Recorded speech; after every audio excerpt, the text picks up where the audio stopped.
जय श्री जगन्नाथ बंधुगण।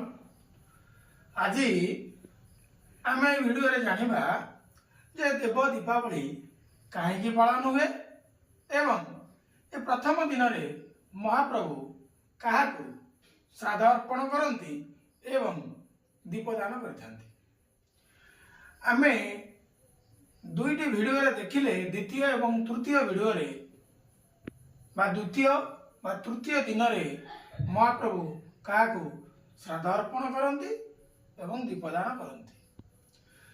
महाप्रभु निराकार महाबाहु जेहेतु ये मानवीय लीला करुँच धरापृष्ठ से मनुष्य भली कार्यकलाप करुँच से मानव भली बा मनुष्य भली कार्य संपादन करपरी मानव माने दीपावली पालन करती।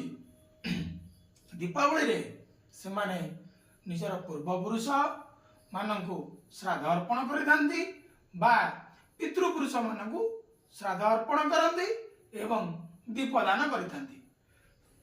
ठीक सही भली महाबाहु महाप्रभु मध्य निजर पूर्वपुरुषंकु बा पितृपुरुषंकु श्राद्ध अर्पण एवं दीपदान करिथांती।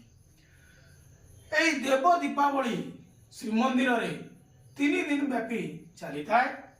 यह मार्गशीर मास कृष्ण पक्ष चतुर्दशी आरंभ हुए एवं मार्गशीर मास अमावास्या और प्रतिपद ये 3 दिन धरी देव दीपावली श्रीमंदिर रे अनुष्ठित होता है।